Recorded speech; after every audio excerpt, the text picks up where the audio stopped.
بسم الله الرحمن الرحيم إن الحمد لله نحمده ونستعينه ونستغفره ونعوذ بالله من شرور أنفسنا ومن سيئات أعمالنا من يهدي الله فلا مضل له ومن يضلل فلا هادي له أشهد أن لا إله إلا الله وحده لا شريك له وأشهد أن محمدا عبده ورسوله يا أيها الذين آمنوا اتقوا الله حق تقاته ولا تموتن إلا وأنتم مسلمون يا أيها الناس اتقوا ربكم الذي خلقكم من نفس واحدة وخلق منها زوجها وبث منهما رجالا كثيرا ونساء واتقوا الله الذي تساءلون به يا أيها الناس اتقوا إن ربكم الله كان الذي عليكم خلقكم من رقيبا نفس واحدة وخلق منها زوجها إن الله كان عليكم رقيبا. Inshallah, tonight we're going to continue our discussion in the kitab Ahkamu Al-Siyaam fi Shahr Ramadan i'dad Abubakar bin Al-Ameen bin Sulayman Al-Anchawi.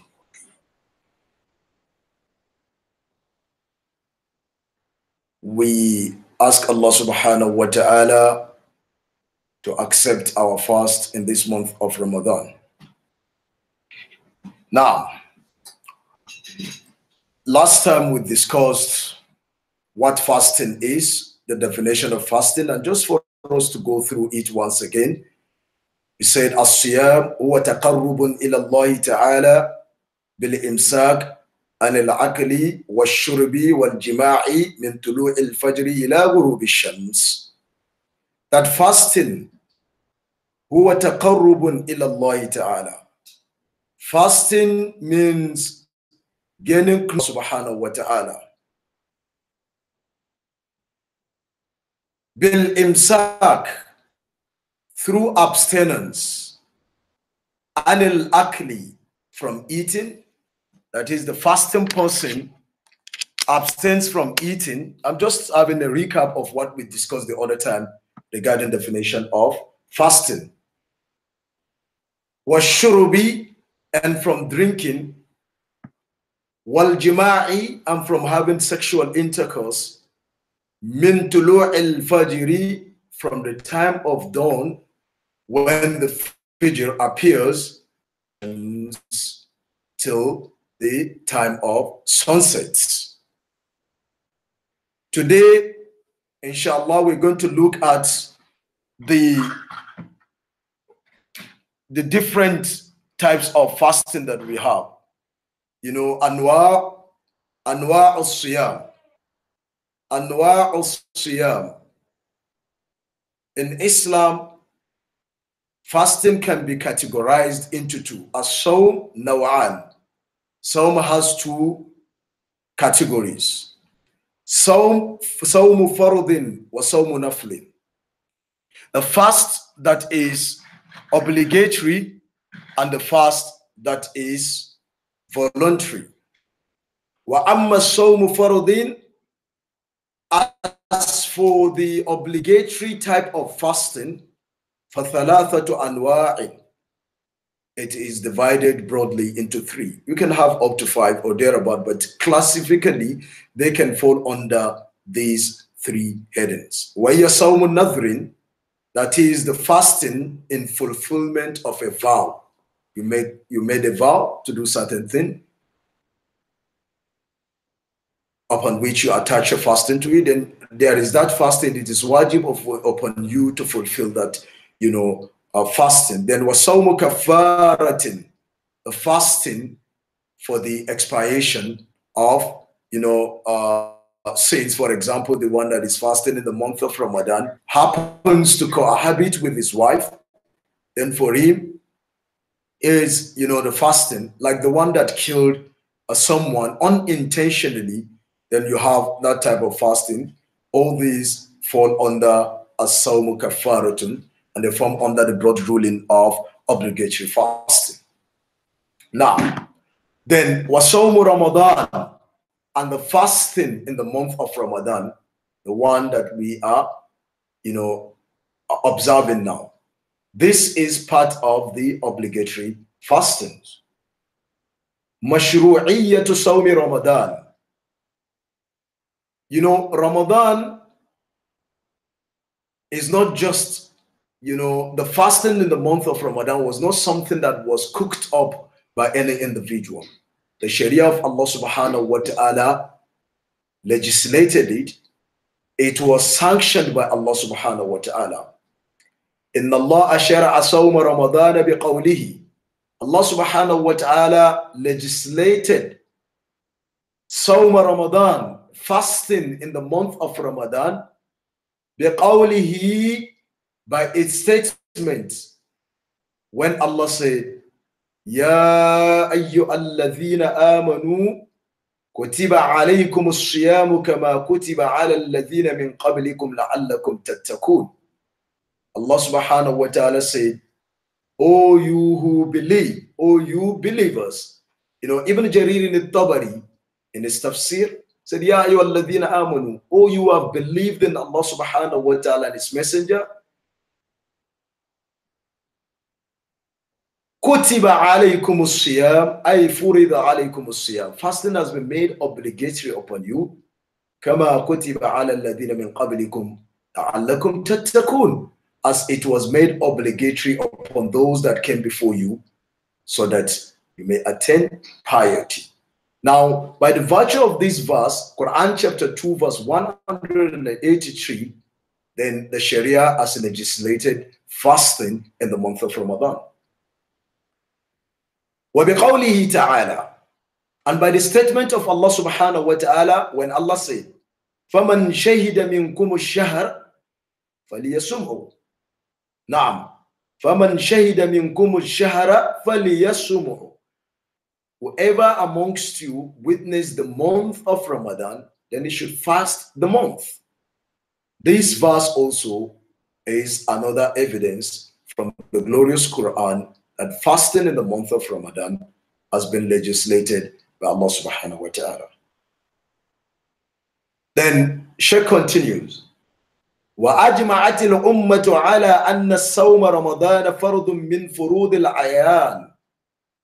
That أَجْمَعَتِ الْأُمَّةِ, it is the consensus of the generality of the Muslim Ummah. They have consensus on what? Ala anna sawma Ramadana, that verily fasting in the month of Ramadan, farudun, it is an obligatory, it is wajib, it is compulsory, it is obligatory. It is an obligation min furudil ayan, from among individual obligations. Now we know we have two types of obligations. We have the fard al-aini and fard al-kifaya. The individual obligation upon on which each individual is answerable for, that another person is doing it, you are not absolved of it. For example, praying 5 times a day. If it happens that your father is the most knowledgeable person in your society, if he prays 5 times a day, you as the son of the most pious individual, the prayer of your father has not absolved you of the prayer that Allah subhanahu wa ta'ala has placed upon you. Hence, it is obligatory upon you. I'm just giving an example. We have so many examples of, individual obligations. So fasting is one of it. That's maybe my brother is fasting in the month of Ramadan. That does not mean that I will not fast. Maybe my sister is fasting in the month of Ramadan. That does not mean that I will not fast. Maybe my wife is fasting in the month of Ramadan. That does not mean that I will not fast, because it is an obligation upon her. It is an obligation upon me. And the fact that she is fasting, I'm not absolved of it, no matter how close we are. وَرُكْنٌ مِّنْ أَرْكَانِ الْإِسْلَامِ. Not only is it compulsory, not only is it wajib, not only is it an obligation, as we have heard from the provision of the verse of Surah Al-Baqarah, it is also one of the essential parts of Islam. One of the essential parts of Islam, one of the pillars of Islam. We all know the hadith of Umar bin Khattab radiyallahu anhu, when Jibril alayhi salam visited the Prophet sallallahu alaihi wasallam, the hadith in Bukhari and Muslim, when he was asking the Prophet sallallahu in Sahih Muslim, when he was asking, akhbirni anil Islam, akhbirni anil Iman, akhbirni, you know, when Jibril alayhi salam, that famous hadith that is known as Hadith of Jibril. In that hadith, when Jibril alayhi salam said to the Prophet sallallahu alayhi wasallam, akhbirni anil Islam, you know, maratib the categories of the religion, the Prophet sallallahu alayhi wasallam said, al-Islam, Islam is to testify that there is no deity worthy of worship except Allah subhanahu wa ta'ala. Him alone is deserving of being worshipped without associating any partners with him. And that Prophet Muhammad sallallahu alaihi wasallam is the messenger of Allah, the messenger is the servant and the messenger of Allah subhanahu wa ta'ala, and to establish the prayer, to give, you know, zakat, to observe the fast Sawm in the month of Ramadan, and to make pilgrimage to the holy city of Kaaba, to of Mecca, to the house of Allah subhanahu wa ta'ala. You know, so in this hadith of Jibril, we understand that fasting, ar-rukunu min arkan al-Islam, it is one of the pillars of Islam and essential parts of Islam. Now, an amazing statement that Sheikh Abubakar bin Al-Ameen bin Sulayman Al-Anchawi brought in this kitab of his, of course, you know, a statement from the statement of the scholars. The scholars said, wa anna munkirahu kafirun murtaddun an al-Islam. The one that denies the obligation, that is what it means. The one that denies the obligation of the fasting of the month of Ramadan, the one that does not believe, you know, if you like, you can fast in Ramadan. If you like, you cannot fast in, you can decide not to fast in Ramadan. Well, it's a matter of choice. The one that says that Ramadan is not wajib, fasting the month of Ramadan is not wajib, the one that denies fasting in the month of Ramadan to be an obligation upon the Muslims or one of the pillars of Islam,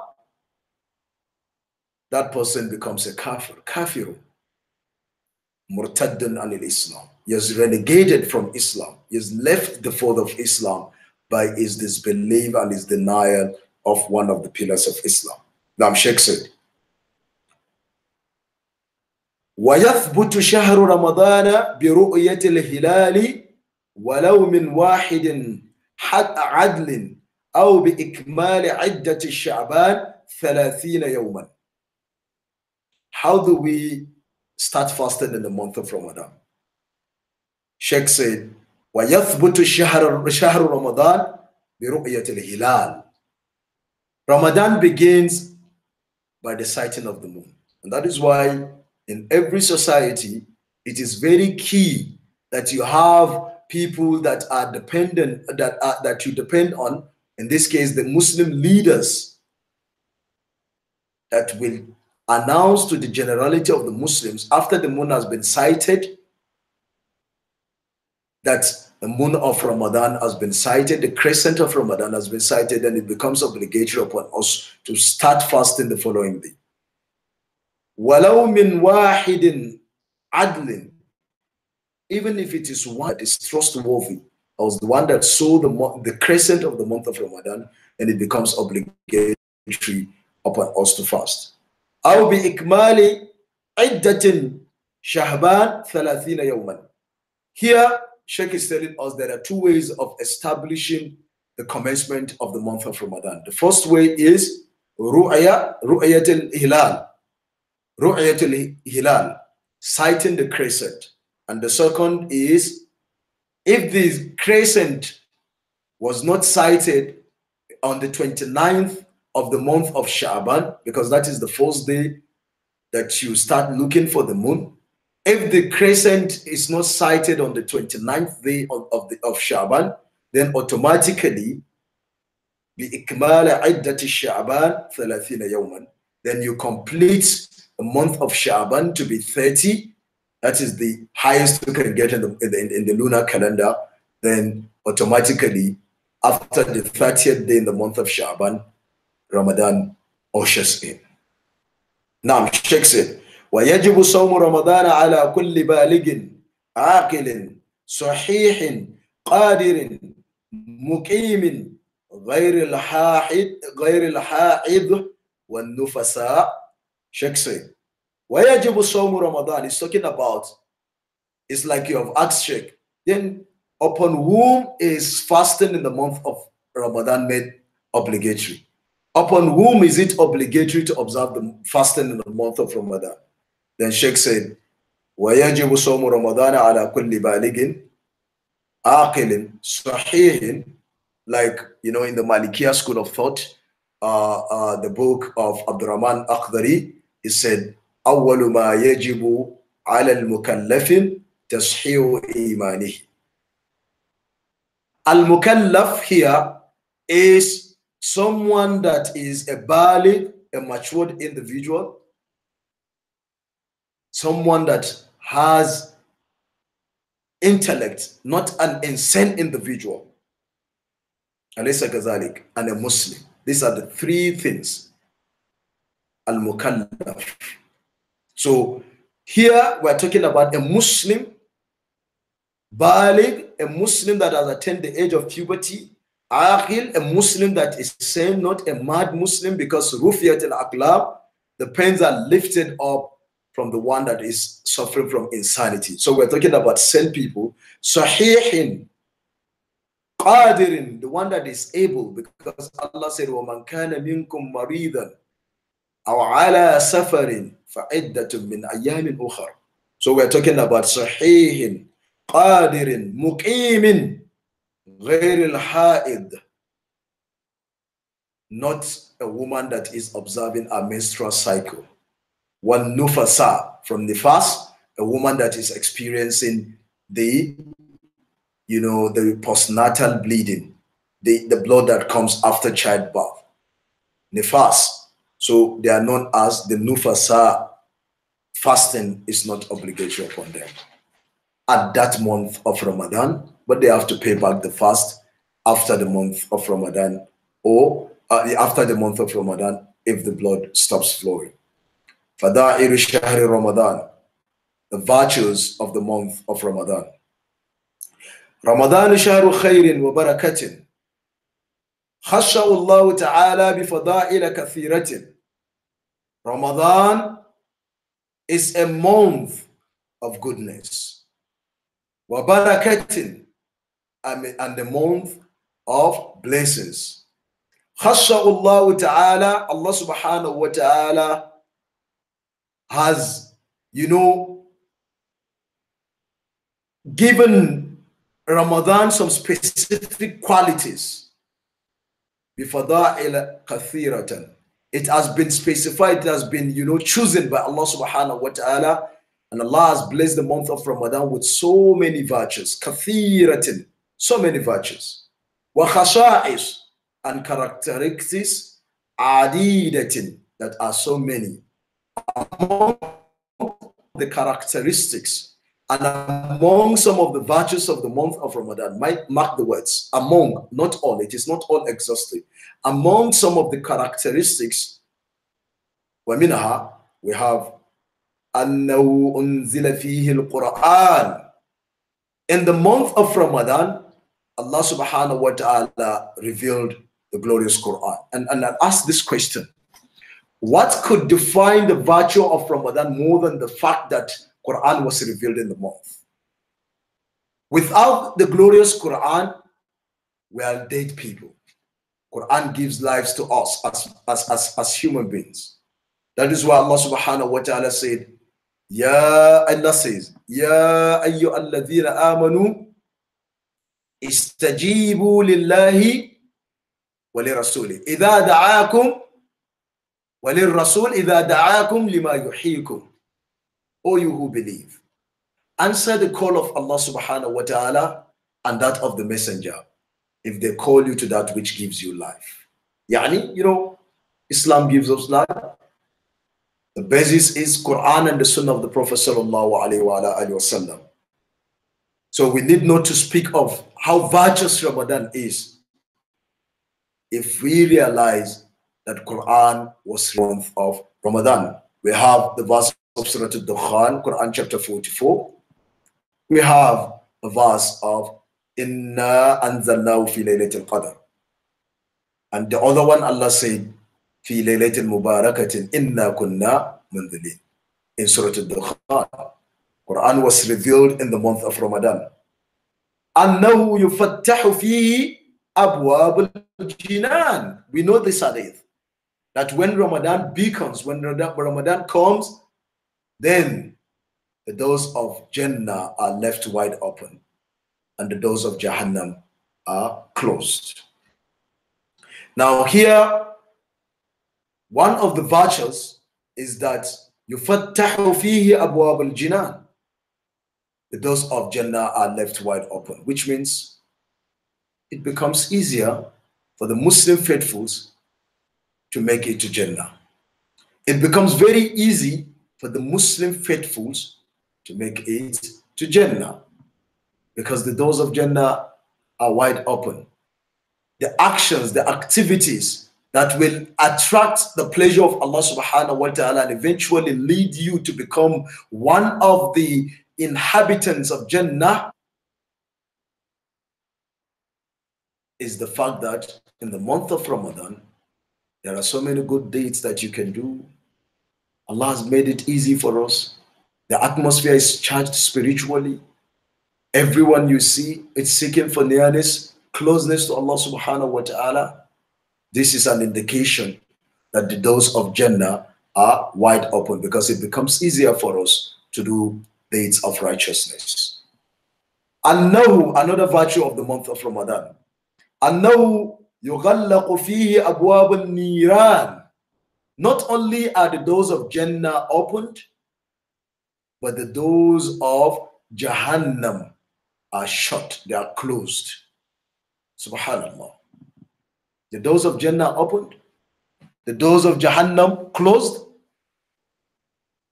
It means that whatever will lead you to Jahannam becomes difficult in this month of Ramadan. Because the atmosphere is charged spiritually. The atmosphere is charged spiritually. So whatever is going to lead you to Jahannam becomes difficult. You see everyone reciting the glorious Quran. You see people frequenting the masajid. You see people giving charity, looking for means of nearness to Allah subhanahu wa ta'ala. You know, the atmosphere is so sane. A lot of spiritual serenity around the, the environment that, nobody is thinking of committing sins. Nobody is thinking of, going against the orders of Allah. Everybody wants to please Allah subhanahu wa ta'ala. Annahu yughallaqu fi abwab al-niran. Then it becomes difficult. Allah has made it, almost an impossibility for the one that observes the real tenets of the fast in the month of Ramadan, like Imam Qurtubi, he said. Now, another virtue of the month of Ramadan, أنه يصفد فيه الشياطين. يصفد فيه شياطين, like the Prophet ﷺ said in the authentic narration. Not only are the doors of Jannah opened, not only are the doors of Jahannam shut, but also the shayateen are chained. The shayateen are chained. Now, at this juncture, I would like to explain something. A lot of people will ask this question. Why is it that the hadith says that the shayateen are chained, yet in the month of Ramadan, you find out that people commit a lot of sins? Some people commit sins. You still see people doing things that Allah subhanahu wa ta'ala has forbidden them from doing. Whence it has been established that the shayateen are chained. There is no confusion. There is no confusion. أفلا يتدبر القرآن ولو كان من عند غير الله لوجدوا فيه اختلافا كثيرا. If this Quran had been revealed or it had come from other than Allah subhanahu wa ta'ala, you'd have find so many far-fetchedness in the Quran. You'd have find so many contradictions in the Quran. But there is no tanaqud. There is no tanaqud in Quran. Either a part of Quran or the Sunnah contradicting the Quran, or Quran contradicting the Sunnah. There is no tanaqud. It is either your knowledge has not grasped the real meaning of what Allah subhanahu wa ta'ala meant there. Like Sheikh Uthaymin, he said in Aqidatu Ahl Sunnah wal Jama'ah, in that kitab of his, or Qutayyib, a small book. It is. Imam al-Qurtubi gave an answer to this confusion that a lot of people go face when it is stated that, you know, the shayateen are chained. Imam al-Qurtubi said, evil actions, one of the two things. One explanation to this aspect of the hadith is that evil actions are reduced on the part of those that are observing the Sawm in the month of Ramadan. You know, you recite a lot of Quran. Look at yourself as an example. You are more spiritually charged in the month of Ramadan than in any other month. And you know, we have 12 months in Iddat al-Shuhuri in the life, na ashara shahran fi kitabillah, like Allah subhanahu wa ta'ala said in Surah At-Tawbah. But Imam Qurtubi said, an indication that the shayateen are chained is that evil actions are reduced on the part of those that fast, but not only fast, but those that fast meeting up with the conditions of fasting, and they observe the true etiquette of fasting the month of Ramadan, without insulting anyone, without fighting, without doing a lot of things that Allah subhanahu wa ta'ala has forbidden. If they observe the etiquette, you'll find out that evil actions become very, very reduced amongst these people. If this does not explain the fact that shayateen are chained, then Imam Qurtubi said, oh well, we can go to another way. He said, only some of the devils, not all, only some of the devils are chained up, and their names are Ma'arids, the strong ones from among the devils. This appeared in Fath al-Bari of Ibn Hajar al-Asqalani. Now, Sheikh Uthaymin in Fatawa al-Siyaam, page 466, he also said regarding this issue of the shayateen, he said, the fact that they are chained does not mean that they cannot move. So they can move, but their actions are restricted. Now, let's go. Namshi. Sheikh said, أنه يغفر فيه الذنوب والخطايا. It is in the month of Ramadan that Allah subhanahu wa ta'ala also forgives sins and mistakes. الذنوب والخطايا. Allah forgives sins and mistakes in the month of Ramadan. We all know the hadith. خمس الصلوات والجمعة إلى الجمعة الرمضان إلى رمضان. Allah subhanahu wa ta'ala forgives the sins that are between them. إذا جتنبت الكبائر. إذا جتنبت الكبائر. With the condition. The condition is that you abstain from committing major sins. الذين يجتنبون كبائر الإثم إلا اللمم. إلا اللمم. May Allah subhanahu wa ta'ala guide us.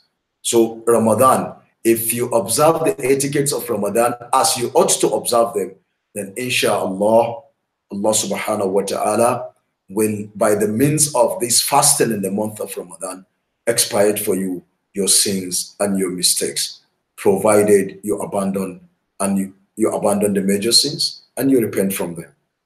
أن فيه ليلة القدر التي هي خير من ألف شهر. We all know, you know, Laylat al-Qadr better than 1,000 months. We all know this. And we ask Allah subhanahu wa ta'ala to bless us with, you know, the blessings that are kept in the night of Laylat al-Qadr. أن لله فيه عتقاء من النار في كل ليلة منه. أن لله, that verily for Allah, فيه, in this month of Ramadan, عتقاء من النار, Allah subhanahu wa ta'ala emancipates from hellfire. في كل ليلة منه. Every night in the month of Ramadan, the first, the second, the third, the fourth, the fifth, till the last night in the month of Ramadan, أن لله فيه عتقاء من النار. Allah emancipates people from hellfire. May Allah subhanahu wa ta'ala make us among those that will be emancipated from hellfire. We have Ahkamu Al-Siyaam. Ahkamu Al-Siyaam.